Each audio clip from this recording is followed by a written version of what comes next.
Yoy! I'm not gonna worry about your level of concern. Yoy and double yoy! We talking about Twitter. Triple yoy! Think of how stupid the average person is, and then realize half of them are stupider than that. Quadruple yoy! Steelers football is 60 minutes. It's never going to be pretty. Throw style points out the window, but these guys will fight to the end. I believe in the United States of America, and I believe in the Pittsburgh Steelers. We want them to be fat and sassy and spoiled. Fat, sassy, and spoiled is no way to go through life. I'm sorry, you know? For once, I'll say Tomlin is wrong, because it should have been Steeler fans are toxic, entitled, blow-hearted. Is that a word? I think we're going to accept it in a world where we accept fat, sassy, and spoiled. One thing Steelers Nation will never be is happy. Well, there you go. There you go. Yes. You know? That's why we're the fourth least positive fan base on the internet, according to bookies.com. And that hasn't been updated since the last couple of years now, but I cannot imagine that has changed. You know, we're so quick to judge Boo City, PA. Is that our new moniker? Well, that's the college team, but it's the same stadium. Yeah. Same stadium. You know, we hear so much about the Rooney way, right? About respect and empathy and compassion. You know, so much about the Tomlin way, where every player, past, present, and future, wants to play for this coach. You know, Coach T, besides my Lord and Savior, Coach T saved me. But as fans, do we learn from their examples? No, we spit in their faces. Yes, we're wearing some stench right now. Deservedly so. It's obvious. It's obvious. So, you know, anyone who with all, you know, with your takes or your content, you're just a master of the obvious. That's all. Get out the cows. Masters of the obvious. MOO. Oh, okay. I get it now. So many masters of the obvious in Steeler Nation. Do these takes and opinions hold any value? Have you heard anything insightful in the past week at all? Honestly, I feel like I know less about the football game I watched Monday night after I've heard so many of these takes. Canada bad, Kenny bad. It's like Frankenstein's monster out there on I find the same quality content in my yard from my neighbor's dog.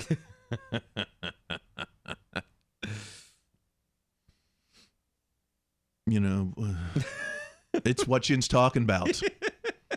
The conversation about the Steelers' social media conversation. I wish the conversation would go away. I feel like we've been saying that for 2 years now. I know. But this is like, you know, why? It's like, I don't know. This feels personal to me. Maybe that's why. I feel like it's like affecting me. I was like trying to do my job for the podcast, and it's like causing me pain and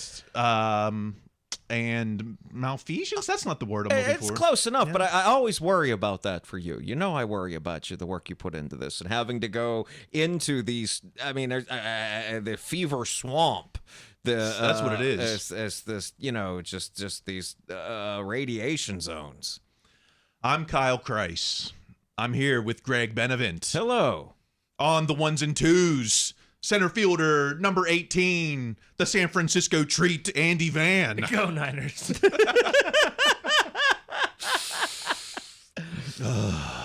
You know, I always say you are the person that you tweet as. That's 100% correct. And it kind of reminds me of one of my favorite poets, Ray Davies of the Kinks. Okay. And the song Strangers. And it's like, you know, strangers on this road we are on, but we are not two, we are one. But, you know, we don't act as one as Steelers Nation. No. You know, when there's two footprints in the sand, when there's one footprint in the sand, that's when the Steelers are carrying us. Right, or we're definitely, or we jumped on their back. I mean, it's one of two. Like, yeah. Just like hanging off of there, like pounding on someone's head. Yeah. We make this team our whole identity. You know, especially these tweeters online or these, you know, content providers. your whole identity is Steelers. You would think that, you would be the second footprint. But I think that's just it, though. I think you kind of you got halfway to something there. Yes, the team is their identity, but it's not that the team's their identity. It's criticizing the team. That's the identity. The identity isn't the team. It's making negative of it. And lots of negative made is of this show. Okay. Let's get to the tweets. Uh-oh. Mm-hmm. Actually, I think this should be start and end of the whole show right here, because this is really what went down. At Kyle Woodward, 15, Kyle. Mm-hmm. This Steelers-Browns game has been one of the most violent games I've seen in a while. These two teams are beating the absolute snot out of each other. Some of the hardest hits I've seen in a while. This was hard-fought. AFC North. It reminded me, well, this isn't AFC North, but AFC Central. It reminded me of the Jags Steelers games of the Fred Taylor era. Just like this is what football fans should be appreciative of, these kind of hard knocks type of games. Oh, well, even for me, I thought of the games with the Steelers and the Ravens and the aughts, or even the a couple times the perfect Bengals games, where it's frankly, these games were built on this game was a kind of violence that the league has been trying to legislate out of existence now for about a decade at least. This was for old school fans, but you wouldn't know it because that was the only tweet that really appreciated the violence. The true bloodlust that was on display Monday night on ABC and ESPN Plus. Yeah, all right, let's get to the rest of the takes. Starting with, for once, I agree with the evil genius at Mark Madden X. Mark Madden. Our glee in people getting fired and wanting more people fired doesn't say much good about us. I am all for this, Mark Madden. It's like, I don't know. It's like, do you want your coworker that you sit next to every day, even if they annoy the hell out of you, you want them fired? Do you want, would you tell your kid if they were being, dumb in class, like, yeah, you're fired? It's just, I don't like the trend of wanting to fire anybody. It's not a positive thing, and you can tell it is by the way you react, even when you feel it. Like, there's times I get frustrated watching the team and I think, oh, get rid of Canada, and I think, wait a minute, that feels wrong in my chest. That feels bad to me. And also, by the way, with Madden, even if he's double reverse trolling here, this is a good point. I'm on the bandwagon. I'm off the bandwagon. If Art and Coach T says he stays, then I say he stays. I don't, fire, just like with anyone we've seen, if Kendrick Green, hey, I was with him until Omar Khan said, yeah, we were not with it. Okay, now I'm not with him anymore. That's fine. But as long as he's representing the black and gold, then he's part of my team. Then you want to see him succeed, which is the meaning of being a fan, is that you want to see people succeed when they play for your team. That's fine. That makes sense. The idea, and these people, a lot of things that we're going to counter today get perilously close to it, and also go over the line of wanting to root against the team simply to be right. That's true. They're rooting against because they don't know, they have no other insight. And we'll get through. Listen to the people who know, and we'll get to. There's only a few. We'll get there. We can't go too long today, can we? There's just okay. How about at Gridiron_boy8 Clayton Gurdon? If Matt Canada is the OC next year, I'm finding a new team. Find your new team now. Turn in your towels. If that's your thing, if it's like, oh, this guy isn't, I'm not fun. Turn in your towel now. Right. Or even just move out of Western Pennsylvania. I do like that this person added the hashtag at the end of it because they needed to broadcast this opinion to as many people as possible. Well, that's how I found it. If you're not no, that's it. So if you want to say these things, and please do this for his own mental health, do not include the hashtag so Kyle cannot find you and we cannot put you on the show. I searched the hashtag Steelers, even though some social media expert was like, oh, the hashtags don't mean nothing anymore. Well, I don't know. That's how we found this genius. Yeah. All right. Well, okay. Let's just get away from pure emotions and let's get to some stats. At Sharp Football, Warren Sharp, Steelers have gone 53% run on 1st and 10 or 2nd and 8 and more. This is despite the fact that he's running, Canada is running into loaded boxes of 54% of these snaps. Running back runs on these downs, 12 rushes, 3.8 yards per carry. Matt Canada is a disaster. Well, I'm not, I am pretty good at math, but I look at all this and it's like, 53% of the runs into loaded boxes of 54%. What sounds like we're pretty balanced then. 50-50 is balanced if you ask me. Yeah, I mean, it's certainly not, it's not 60-40 or all that, but it's what I have seen, not from the fans this week, but have from the players, each of them to a person saying, wow, this isn't good enough. I mean, even Kenny saying that on Wednesday about we don't have an identity. We need to go find these things. That feels like that's enough castigation for me. We've moved beyond the having the stench on us, and there's still some stench you mentioned, or Tomlin mentioning the weighty downs, which sounded like some kind of British product. I don't know what it is, but so it's the running game. I hate saying the eye test, but the running game looks bad. I mean, that's no one's surprised. Right. You know, like no one's defending any. You know, Exactly. It's like we see it. It's like no first downs in the first quarter yet. -7 yards in the fourth quarter. It's It's like all The cream. No, not the cream. Masters of the obvious. Let's get the moo sound. It's obvious. You need to tweet. I've gone through 1,000 tweets this week. Do you need to? How many tweets does it take to say that the offense hasn't been good? We all saw it ourselves. And also, too, it's also the game was Monday night, and here we are on Thursday, and you're still tweeting about how bad the offense is. Like, the offense didn't get worse on Wednesday morning. Like, they didn't convert again on Wednesday night. Like, okay, all right. Moving on. Oh, I saw this graph. I'm glad we're here to explain this. I know it's bad, but understanding the badness, I'm glad you're here to break it down for me. At Renegade Adam Steele, never seen anything like this. All right, we've got the graph. What do we got here? We've got passing and rushing efficiency. Every team in the NFL. In one quadrant, and then is it even on camera? The Steelers are way. I don't know if they are. Yeah, if you can't, and I have astigmatism, and I'm not wearing my glasses so as to be more attractive on this podcast, but I can barely see the Steelers on the graph myself. Like they are almost at the 0.0, establishing the axis. This is it's like negative 1.2.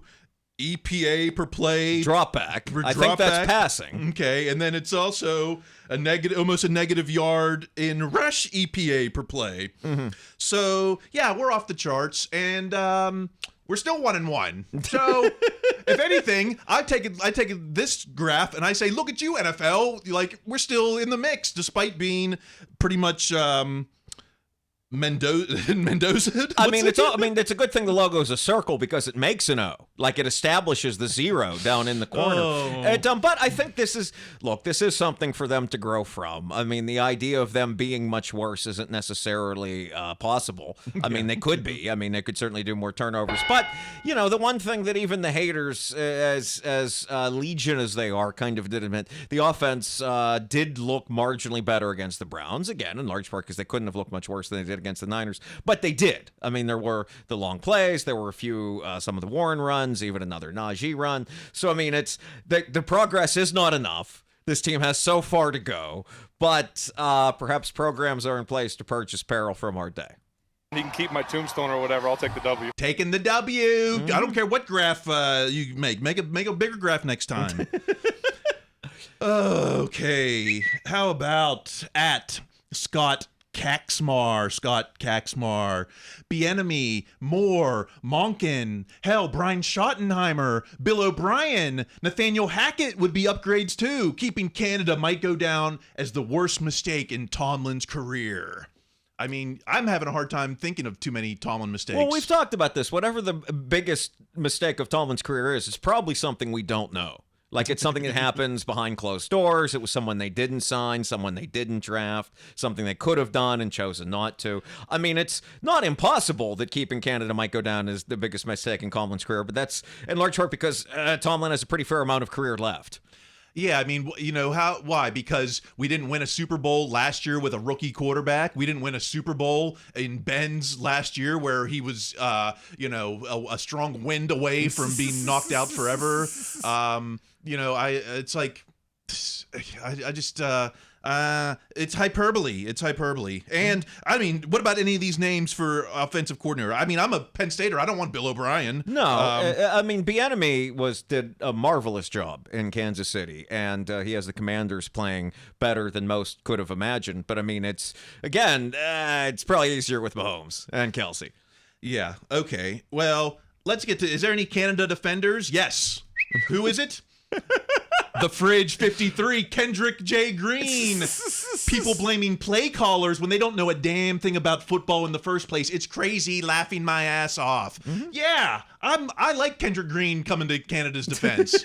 He's not coming to the defense of the guys he used to play with in this comment. But no, it's Kendrick Green was. I mean, what, Canada was the one offensive coordinator Kendrick Green had. And I mean, regardless of whatever you think of Canada or any offensive coordinator, this point is correct. I mean, no matter what team you're root for, no matter what. I mean, I know things when I see football, when I see the Steelers offense, I'm like, I know that's bad. I don't know why. And then I read the comments afterwards, and I know even less about why it's bad. Well, it's not just Kendrick Green who's coming to Canada's defense. Let's hear straight from current center Mason Cole. Oh my God, would the technology ever work? Let's listen to current center Mason Cole. I just don't think we're executing. I think game plan wise we're great. The runs that we're calling are great. We're not getting the exact looks we want. We're just not executing. There's not much more to say than that. But. The play calling is great. It's not the scheme. It's just not executing. And that's taking responsibility. Yes. And I think that is more accurate than anything that the guy sitting in the 300 levels with his big hat. Does he wear the big hat in the booth? I mean, that'd be something if he wore the big hat. I kind of be surprised. But no, Cole's right. And Cole is a leader on this team, is particularly a younger team. And and Cole, I think Cole believes that just from having seen that clip again of his reaction to the second Chooks false start in the first half. That was a man who was upset about the execution in real time, if you've seen that replay since. And it's not just Kendrick Green. It's not just Mason Cole. I heard Warren on his podcast say it's not Canada, it's us. The backup running back has his own podcast on this team. That says a lot. Yes. I've heard Cam on his podcast say it's execution, not coaching. Right. I heard Ike Taylor on his podcast say, it's not. Sure, the offense is not performing, but it's not. You can't put all the blame on Matt Canada. And that's also what Tomlin's saying with all that talk about the process. Tomlin sees the process every day. Tomlin is maybe more involved than he's been in the past. That's sort of what I kind of got the implication from his comments at the press conferences. So yeah, all these guys working together should figure it out. It's just they haven't yet. Oh gosh, let's quickly. We're just going so long. Let's. We're already so long. How is it? Let's quickly. Let's talk. Well, we got to talk. We got to talk Kenny. Why can't I find the there? Oh my God! They killed Kenny! You bastard! Okay, let's quickly go through some of these Kenny takes. At Triggered Wise, Tyler Wise, this Steelers team is going as far as Kenny Pickett will take them. So far, that is nowhere. Actually, I think, that's what we thought in the preseason, but I think they're going to dial it back maybe to last year's offense where it's not going to be whatever Kenny does leads us to victory. It's going to be game manager Kenny. And that makes sense. I kind of wonder how much of it they haven't done already. That would have been the what to do after the Niners game. But I agree with it in terms of the entire context of the season. I think you're right about like the next handful of games. We know the Steelers look at the season in 4-game chunks. They've always done that. So at least under Tomlin. So the idea of, that they don't need Kenny to carry them through every 4-game chunk, but on a long enough timeline, he's going to have to figure it out. But that timeline doesn't have to be figured out by Sunday night in Vegas. I just felt, game one, it was like we're going to win the toss, take the ball, come out throwing. That's all over with. And now it's like, okay, we're going to. Why don't we see what happens at the half? We'll see. We'll carry through. Maybe some ball control, and if they could get any kind of running game going whatsoever, that would certainly help Kenny quite a bit. All right. How about He's heating up. something a little hotter? Colin Dunlap. At Colin Dunlap, Kenny Pickett deserves no more benefit of the doubt. What does that even mean? Does that mean that we're putting Mitch in? I'm not sure. I'm not sure what that means either. I think Colin has already seen ahead to the future where his team is 2-15 and drafting the kid from USC. I'm not sure where Colin is on this. Well, let's even get hotter. Once they moved Colin to evenings, by the way, he got a lot hotter on the takes. Did you notice that? Well, there's a whole drama. I think that's we could go into the so-called it's a different show. Yeah. How about this for a hot take? At Butthole Sports. Let Kenny Pickett cook, and it's a picture of raw beef sandwiched in between 2 uncooked Pop-Tarts. I mean, I have to appreciate this just because somebody went to the trouble to put this together and take the picture. Like, it's disgusting. Like, I'm not even looking at the picture on the screen. I'm looking at you so as not to make eye contact with this atrocity. Yeah, that's. But it's a good. But I mean, it's a good side gag. It's a good joke. I mean, yeah. I guess if you're Butthole Sports, right? Butthole Sports is not here to give me a precise analysis. Let's move on to at C. Adamansky Trib, Chris Adamansky, so-called insider.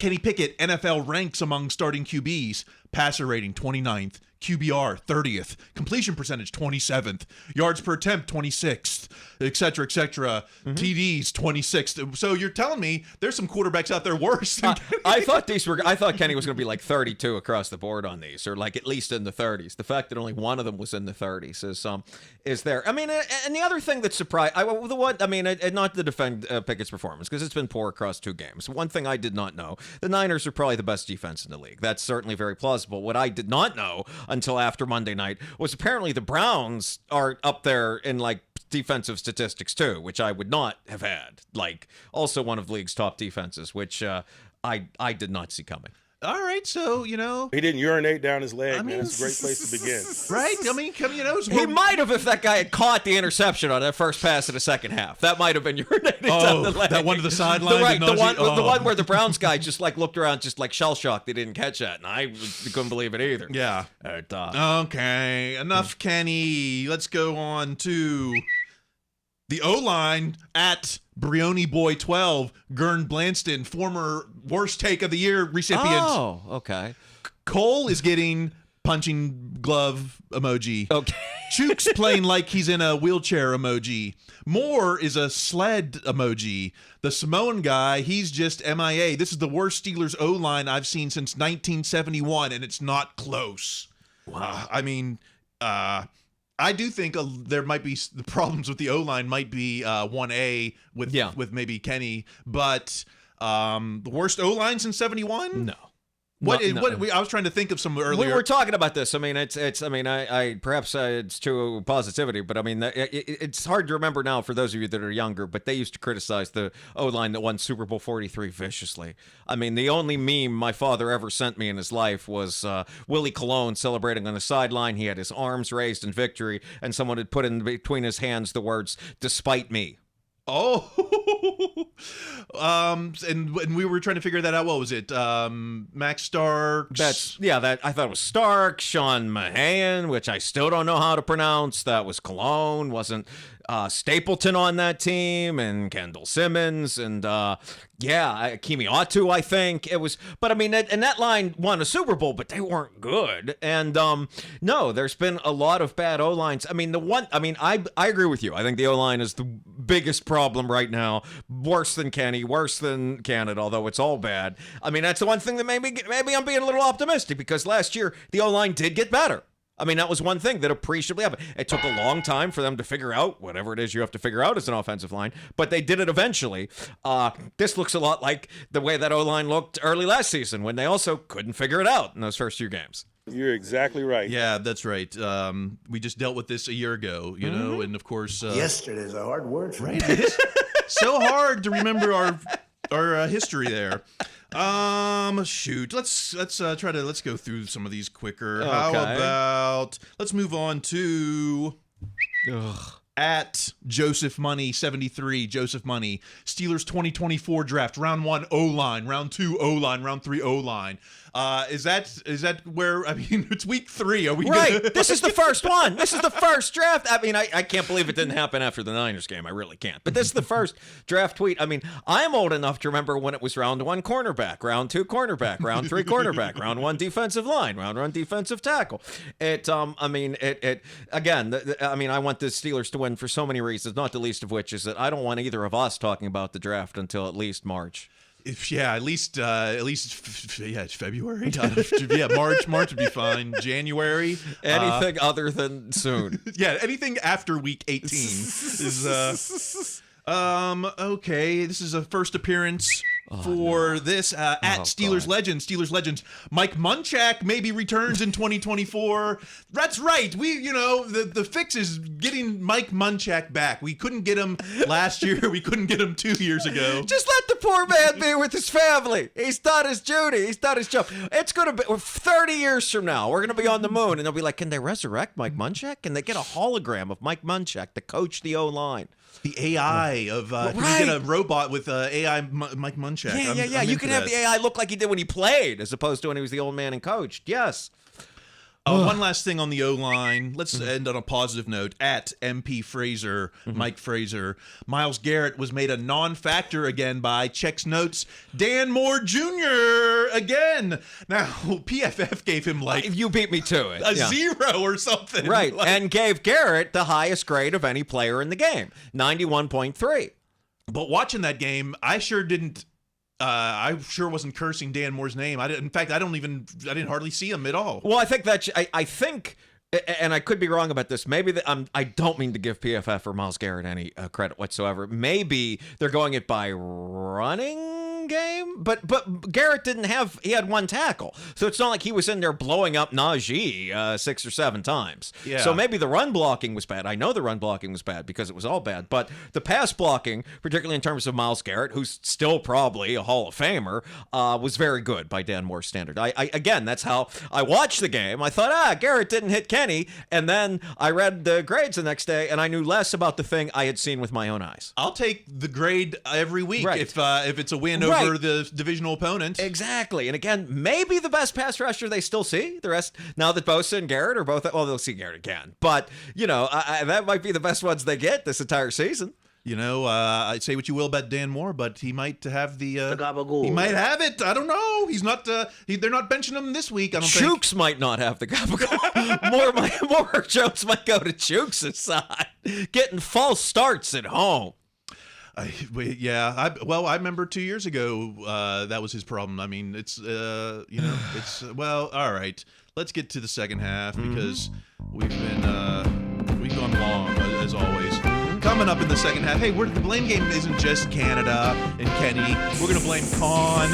We're gonna blame Art Rooney too. Can we blame the defense? And then I'm gonna tell you why we really won. Good. All these hot takes about why we lost. Then I'm gonna tell you why we won, and that's coming up in the second half. Stay tuned for these messages.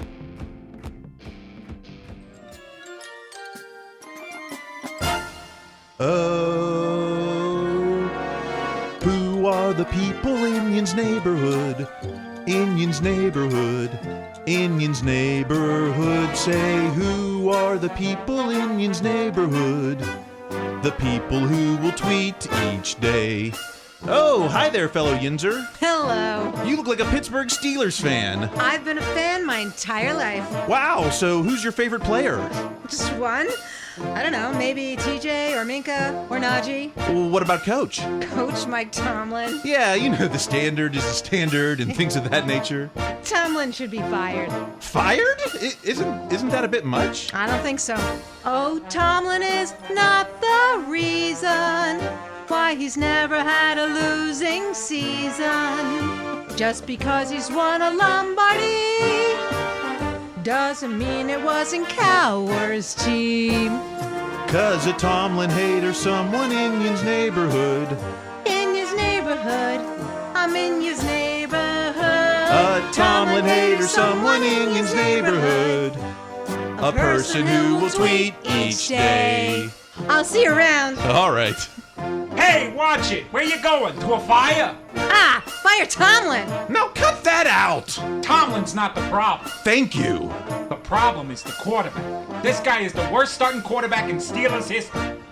Well, we'll find out in camp. Are you kidding me? The team's best hope is to tank and get the #1 pick. Well, that kind of feels like hyperbole to me. I'm the only one who's actually being realistic about this team. Oh, the Steelers really lost their way. I've been saying that like every day. I want everyone to look at me, so my opinion's always contrary. 'Cause a clout chaser is someone in Yin's neighborhood. In Yin's neighborhood. He's in Yin's neighborhood. And Tomlin haters, someone in your neighborhood. Well, they're the people that you meet when you're scrolling through your tweets. They're the people to delete each day.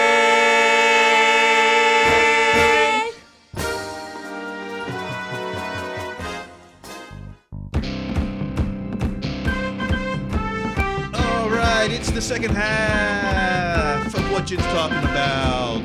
We've gotten the anger out of our system. Actually, I don't know. I don't think we've got one podcast that's going to get the anger out. I just want to see. I would just. I guess it's going to take some wins to see social media. It's turn always around. going to take some wins. Or if they start charging for Twitter, and then I'll just move straight to full time on Blue Sky and Threads and whatnot. Okay. We're not just blaming Kenny in Canada, and I'm not. It's going to take a few more weeks before you put my coach's name in your mouth. So who can we blame? Con! Let's go back to the Mad Genius. Mark Madden X, Mark Madden, blah, blah, blah, Canada. 60% of their starting O-line is backups. All of their inside linebackers are backups. All but 2 of their D-backs are backups. The Steelers also play as soft as puppy crap. But Canada. Does he have a point? Is it Khan's roster? The reason we got all these players is because they weren't going to be starting anywhere else? They definitely were to be starting somebody else. And I wonder about this tweet about all the inside backers or backups up until the moment Cole Holcomb knocked that ball loose. Yeah. That was a pretty starter capable play. And I also wonder if maybe inside linebackers kind of like offensive line, and then it's going to take these guys a minute to get it together. But this is what happens when you sign guys from outside. I mean, this is how it's a different process. It's not the old Steeler way. It maybe takes a minute for these guys to get acclimated. The Steelers might play a little more soft than we'd hope, but again, this was the most violent game you're going to see until at least the next Ravens game. So yeah.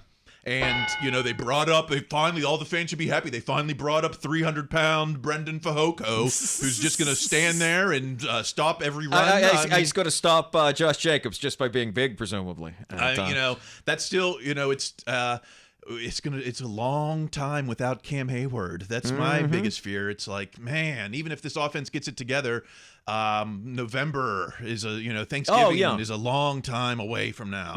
And it's going to be tough. There's no doubt. How about some? I don't even know if this is Khan or more Tomlin at Tommy Jaggy. It's time to rip the Band-Aid off. Bench Levi Wallace, promote Joey Porter Jr., bench Dan Moore Jr., promote Broderick Jones. If veterans aren't performing well, don't stick with them. Pittsburgh needs any spark they can get. Is that the solution? Getting these rookies. I remember a time when rookies hardly played. Troy Polamalu hardly played his first season. I think this is the kind of thing where I think the Steelers in their evaluation and Tomlin and the rest of them don't just look at Sunday. they look at the rest of the week too. And that's where I think a lot of this is coming from. They did have Joey Porter Jr. play certainly more in this game, which I'm sure we're going to talk about in a minute. But yeah, and eventually Wallace is going to be replaced by Joey Porter Jr. Is it going to be this soon? I don't know. And I don't know that Dan Moore is going to be replaced by Broderick Jones. It might be Moore replaces Chooks, who then Jones slips into that other spot. So I can see. I don't know. I kind of wonder if maybe they had lost this game, if maybe these changes would have come sooner. Because we have seen now that Tomlin, when he feels this team is maybe going to lose the season early, will go to a more dramatic change than usual. We saw that last year when he went from Mitch to Kenny in the middle of that Jets game. So that's why I'm not as totally off the idea that Tomlin could make a big change. But I think winning allows a Band-Aid to stay on a little bit longer. That is a reasonable expectation. Yeah, it's like if you think they're picking on Levi Wallace, wait till Joey Porter's in there, they're definitely going to be picking on him. Absolutely, right. And eventually he's going to, mug somebody when the ball is catchable, as opposed to that uncatchable pass at the end. Okay. Well, if it's not, if we can't blame Con, who else can we blame? How about at Blitzburg still won, Big Ben's burner. The Chief, he's probably rolling in his grave right now after seeing what today's Steelers look like. AR2 sucks. Now, I mean, if you really want to be a dipshit, it's like, let's go straight to the owner, AR2. The truth is, I want to see if you beat me to my point I'm about to make. Go. Oh, well, no, I don't think. My point is, I think if the Chief was still around, I think he would laugh at all this criticism. I think he would even laugh at the term, the standard is a standard, because whenever they ask the Chief, well, how do you put together a dynasty? How do you win a Super Bowl? He says it takes a lot of luck. He's a gambler. Yes. It takes a lot of luck. So what's your Chief? My point was, did you have any idea how bad those teams the Chief put together at the beginning were? From like 1933 to 1970. How awful all of those teams were. The Steelers scored one touchdown in the playoffs in 30 years.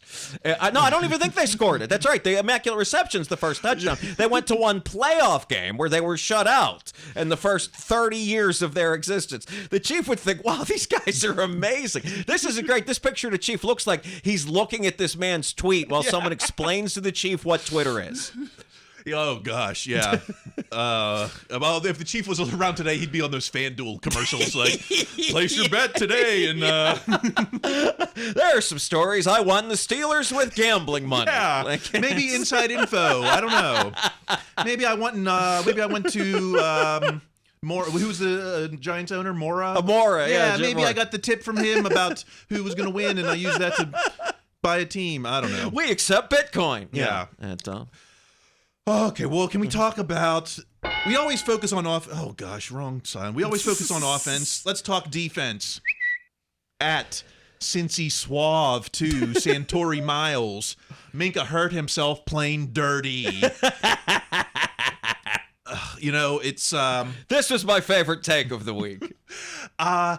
It reminded me a lot of, he got chemo von Oelhoffen is what happened. It's, it wasn't a dirty hit, but it's the consequence of hard play, just like when we took out Carson Palmer. I think this is even way, way less. I was fine with the von Oelhoffen hit, and I think this is way, way less than that, because again, this is a running back. It is a running back who is well beyond the line of scrimmage and driving for the end zone. You can be a big, tough guy, and people are going to go at your legs. There's nothing illegal about that. There's nothing wrong about that. That's how you would teach an 8-year-old to tackle somebody. What you're upset about is that Chubb got hurt, which sucks, because Chubb's probably the game's best back and really good dude, according to everybody. This is a bad thing that happened. But if you tell yourself that Minka was did this a dirty hit, then you were trying to assuage the psychic pain of that. I somewhat resent that. Yeah, and even Ryan Clark, who's not afraid to criticize, came in at Real Clark 25. Ryan Clark, this is dumb. It's just football. No way Minka intended to do that or can anticipate it. I think Vince Williams said the same thing. Yes, he did. Vince Williams said, "Hey, tell your kid not to play running back." I think was his take. So. Exactly, and it was because there's someone that should have known better jumped in. I believe it was that Nate Burleson that said this looked like a dirty hit, and it's like, what do you have with any of this? Like a wide receiver, very good one for a long time, and again, another good dude, Nate Burleson, but no, that is you let your emotions get the best of you. You know, it's even like I can't even think of how. But this was my favorite take because this is like Hater Nation trying to deal with another Steelers win when they felt the Steelers didn't deserve it. That's what this whole thing about Minka is. Well, it was certainly the turning point of the game, I think. And yeah. I mean, people could talk about if Chubb stays in, they win. Maybe. Yeah. I don't know. Chubb might also fumble. Also, the other guy ran wild, too. Yeah. He didn't run as well. He certainly had that amazing touchdown, which I think brought the Browns back into it. But yeah, the idea that, it's, they didn't deserve to win because Chubb got hurt. Have you watched sports before? A kind of celebration of ignorance. Yeah. Well, let's keep these hot takes on the D coming. At J Hartman _Pitt, Jeff Hartman, whoever let Deshaun Watson block them on that play should be cut immediately. And it was Minka Fitzpatrick. Yes, I remember that. It was Watson's a big dude. I mean, he's not like a small man. That's easy to forget. But yes, that was also not good. That was we're talking about the long run by the other back, right? That was the long run. Yeah. Yeah, it is. I know they blame Wallace for that afterwards, but yes, the idea that you got blocked by Watson and didn't drive him into the dirt. But that's also the one where Minka hurts his chest for good, right, and gets pulled out of the game and goes to the hospital. So yeah, you're talking about a play where everything goes wrong on it. That's it. Right. It's at first you're like, oh, we got good penetration, awesome, and then it's like, oh, he cut back. Oh, there's no one right, there. And there's no one over that way. And now corners aren't catching this guy. Well, yeah, that's the thing. Now Levi Wallace said he ran more in his life than any other game or something, but yeah, I don't doubt it. Who's our fastest? I mean, do we have a speed guy? Yeah, it's James Pierre on Teams watching that play for the thing because they were worried Watson was going to pass. How about let's get some. At Michael Pope 0909, Michael Pope, Patrick Peterson is the new Artie Burns. Waffle emoji. I don't know. Is that a waffle? Toasted. Oh, toasted. I'm thinking. Oh. I know. I'm thinking. I don't know. I'm trying. I'm giving this person the benefit of the doubt in their waffle. How are you evaluating Pat Peterson? Well, I mean, so the right far? analogy, if you're going to say is the new Artie Burns, it's the new Donnell Wolford when they brought in a big cornerback from another team that didn't end up panning out. I mean, he's not been the Patrick Peterson that people watched for years in Arizona. I don't know if he's been quite as good as he was last year in Minnesota, but it's disconcerting to see him get beat as much as he has. But again, I like to think that these guys are going to figure it out eventually. A guy that's 33 years old and a cornerback, I'm not as certain.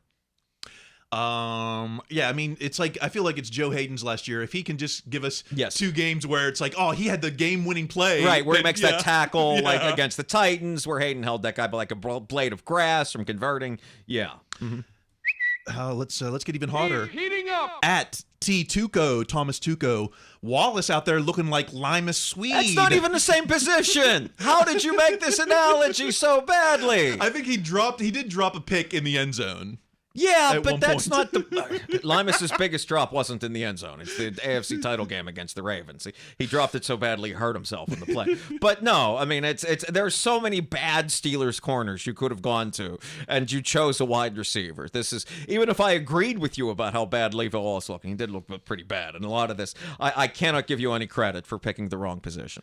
I think he's going to step up. I think he'll bounce back. If he said that this game was so much running, because I thought, oh, Amani Toomer, is he going to be like a decoy because he can't cut with the bad groin, so he's just going to run around? He wasn't really a decoy. He looked very good. Amari Cooper did. So if he, Wallace wanted an IV after the game, so that's how drained he was. So I think he's going to bounce back. Well, I think if nothing else, honestly, like Najee and Jalen, having more Joey Porter Jr. out there can help Levi Wallace too, so he doesn't have to run all around Western Pennsylvania.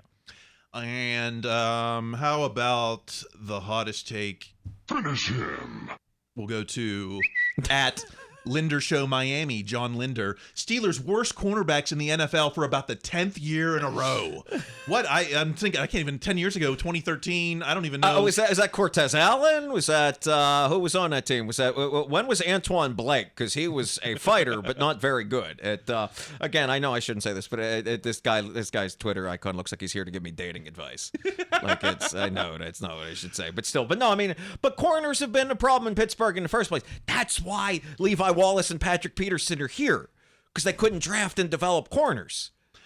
Yeah, 10 years ago, we've got Antoine Blake, Curtis Brown, Damon Cromartie Smith, Wow. Shamarko Thomas in that. So this guy might actually have, I mean, I don't know. The 10 years ago, they were pretty bad. I mean, I don't know. There were some better years in there than that. But I mean, that was pretty bleak 10 years ago. We haven't really drafted. I mean, besides Porter, what's the highest draft? Artie Burns was a first round.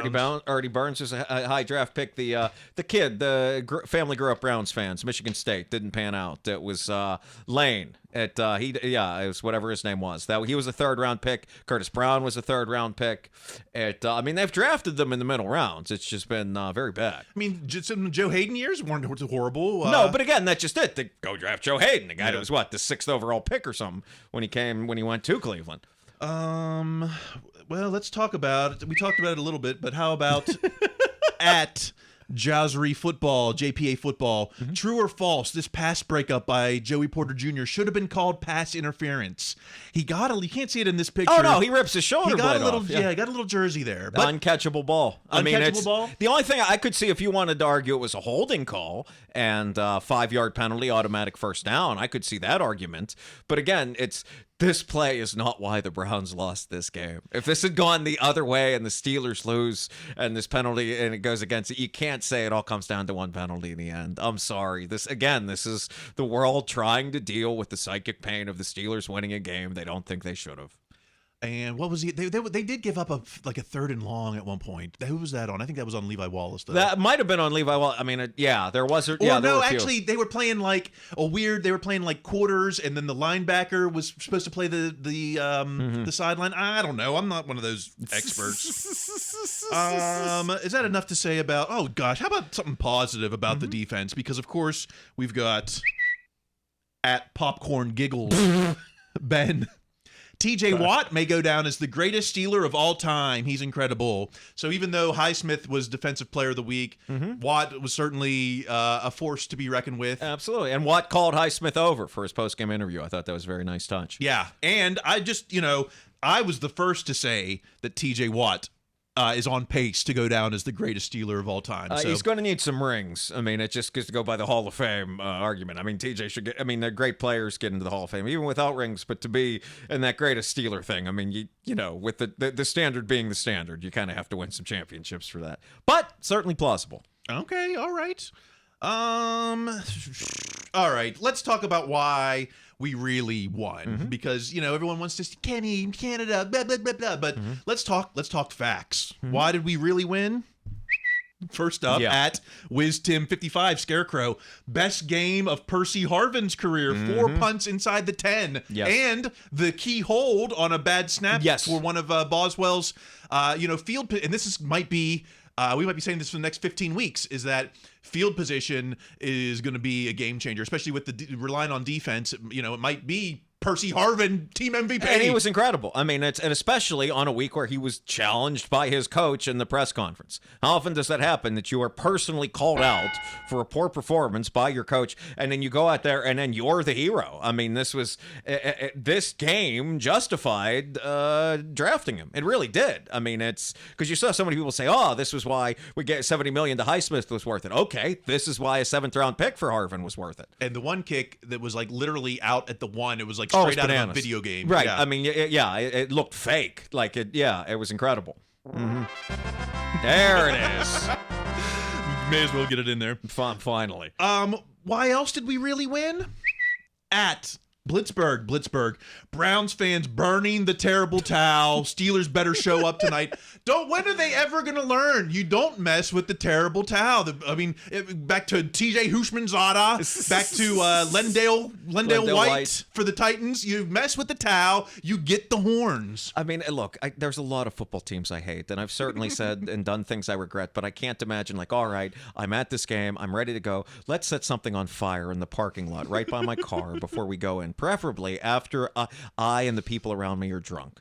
And that means you had to buy a terrible towel. Right, exactly. Yeah, they don't just give those out. I mean, for those of you that aren't actual Steeler fans. Why else did we really win? Oh. At Smith KDKA, Ian Smith, the Pittsburgh Pigeons were back at Acrisure grabbing a pregame snack of seeds on the stadium turf.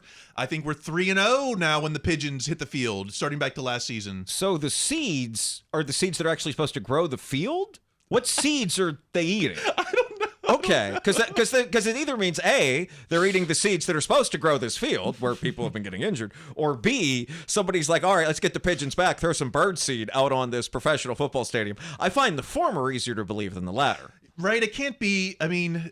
It can't be they're putting bird seed out there. I mean, just for the bird seed. That's preposterous. But if it's grass seed, I mean, it takes a while. Grass seed doesn't grow overnight. So I mean, I guess, but I also assume there's some kind of necromancy that goes on with the people. No, seriously, they're so good at doing turf professionals. I mean, it really is an amazing science. If that I obviously get bored about reading after 60 seconds. But I mean, it's really an intricate thing.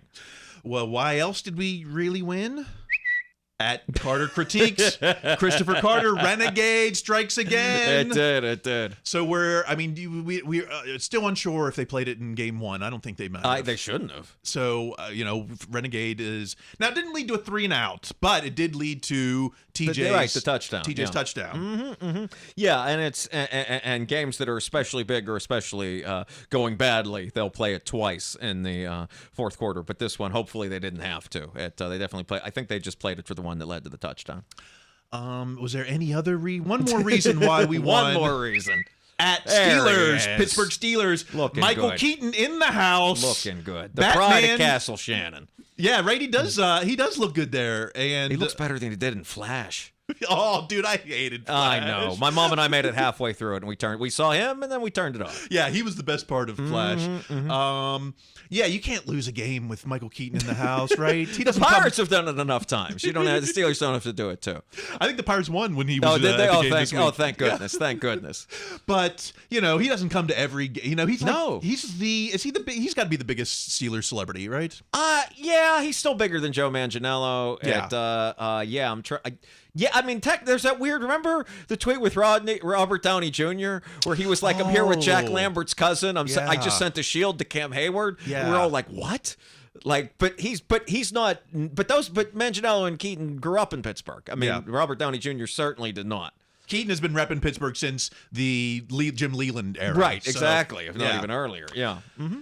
So that we just need, keep the celebs coming, keep them in the house. Geez, I guess we haven't talked about it yet. I'll just give one tweet. At Sanders_Zach. So the Warren over Najee conversation really needs to start taking place. I mean, the running game isn't anything to brag about, no matter who it is. I mean, Warren looked marginally better just because he was something of a change of pace from Najee. And again, I get the idea. You see Warren break off the 10-yard run. Oh, you want to have him out there more often. But man, sooner or later, Warren's going to put the ball on the ground. I mean, he does. Yeah. He's certainly less ball secure than Najee, and he's also a much smaller man, so he's probably going to get injured at some point. This is the thing they need to fix. As much as anything. I mean, the running game still worries me more than Kenny, because last year when the running game was going better, Kenny sure looked a lot better too. Everything hurts. Yeah, once this running game could really solve all of our problems. Oh my word! Just be bad. Like it's worse than bad right now. If it were just mediocre, they'd be wow. Yeah, just like a 3rd and 3 every now and again or something. All right. Well, I think the band is trying to take the field. We got a touchdown. Yes, people want to end Renegade, but it's like, how could you want to end Renegade? It's it's scientifically. Because then you have to start some whole other thing. I mean, yeah. Yeah. How would you Yeah. It's like these. I know the Ravens do either Seven Nation Army or Enter Sandman, and it's like that's the two most cliched choices you could do. Yeah, I feel like every college team does Seven Nation Army. Right, or Enter Sandman. All right, let's give the final word to trusted insider. Kaboom! At Mark Cabali. If the season ended today, the Steelers would be the 6th seed and travel to Miami. Actually, I think he's mistaken. I think it would be Jacksonville. Oh, okay. But still, week 3, 1-1, worst offense ever. We're actually on the verge of the worst rushing offense since 2013. I believe it. Well, I mean, but I think that shows exactly how bad the Steelers have been in the last couple weeks, is that people who certainly enjoy trolling when the team is bad now do the positivity trolling gag between Carboli and Madden. I mean, that's when those guys start speaking positively. That's a sign that things are either going very well or very poorly. You think he's just doing it to tick off fans? No, he's made this joke, but he does it. He's done it for years. This thing about he tells you what's going to happen. If you're talking about playoff positioning in the 6th seed after week 2, yes, that's a joke, I believe. I'm just saying. But it shows again. But again, it was a win, and Tomlin's not apologizing for a win is the truest thing that anyone said all week. Yeah. Mike Tomlin eat chicken wings. He went home and ate chicken wings that night after a win. I sure did. I had actually no. What did I had Indian food. I got some takeout. But, there you go. Yeah. But I think next week actually. Shoot. Let's wrap things up here because gosh, there we go. I want to say that'll be the last time that I address it. Well, maybe not, Coach. That's what we've been talking about. Because we haven't had a chance to go to the bar yet. Oh, I lost the card. I found a new Steeler hangout in the Valley. Okay. But it's like I don't know if I'm gonna go there. But it's like a Steeler crew goes there. I don't know if our bar is still. I don't know if they still have the. Right. We haven't package. been there since December 2022. Yeah. These primetime games, and week 3 isn't going to be any different either. No. These primetime games. Anyway, we've got some. Oh, we had some cool emails and letters. Thank you so much. I don't know, just emails. That counts as a modern letter. Yeah, I appreciate. Shout out to Brian and Paul, who had some nice. People really loved the song last week. You did a lovely job with the song. Maybe we'll bring that back. Maybe who knows. We've also got our Blame Canada stickers. If you want those, hopefully maybe these will start going like hotcakes. Maybe I see a lot more Blame Canada little cartoony things out there now that I've put this out there. But but ours is completely free. You can donate if you want. But yeah, certainly, if you want a Blame Canada sticker, hit me up on socials or email me KyleChrice@gmail or yinspod412@gmail. We'll get you a Canada sticker. We'll say nice things about you at this portion of the show. Yeah. I love it. Maybe you can leave a review. Maybe I know that maybe an iTunes or Spotify review might help. Or tell a friend, or just get a sticker. Put a sticker. We're going to cover the 412 in Blame Canada stickers. For positivity. Yeah. One of these weeks, we're going to be blaming Canada for the win. There you go. And it might be could be as early as this week.